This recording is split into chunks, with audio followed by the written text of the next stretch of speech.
Hi there. In this series of videos, we're going to talk about the cell life cycle and cell division. First, let's talk about the cell life cycle. Now, every cell comes from pre-existing cells, and the way that we get new cells from old cells is through cell division, through a process known as mitosis. In mitosis, a parent cell produces two identical daughter cells. Why daughters and not sons? I don't know, but everything else is masculine language. So, give us this.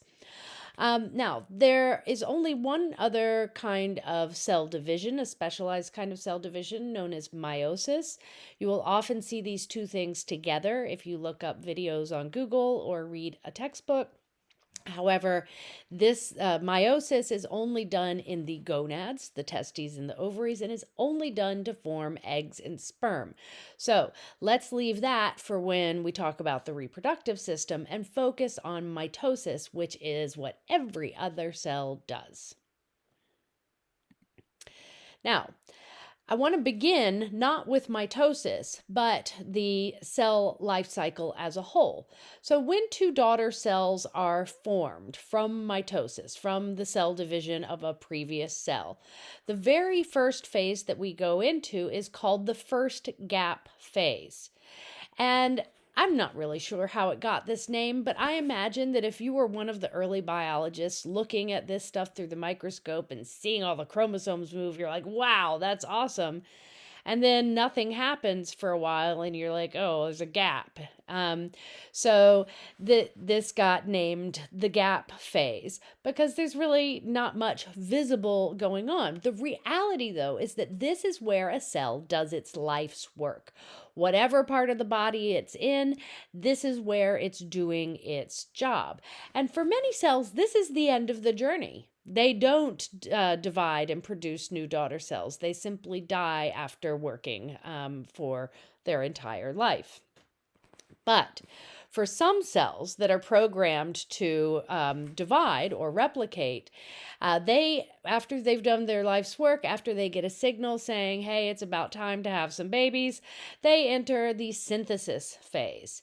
And in the synthesis phase, the cell makes copies of, or a copy of its DNA, so that there are now two copies, so that when the cell splits, each daughter cell can get its own complete set of DNA. This process is known as DNA replication, and we're going to talk about that next. Okay.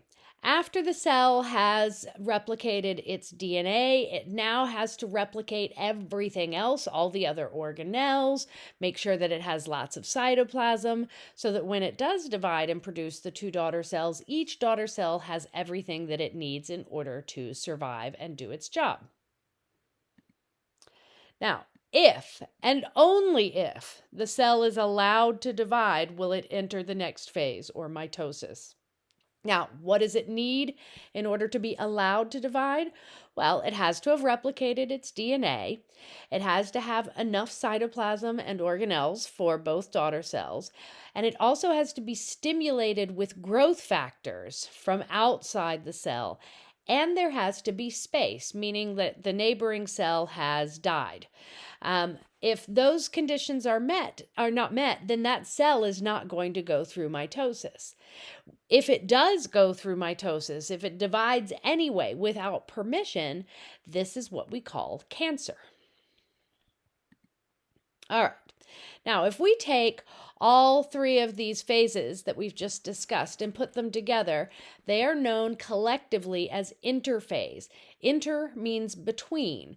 So if all you're really interested in is the mitosis, which is pretty awesome, then this is just the stuff that happens in between mitotic divisions.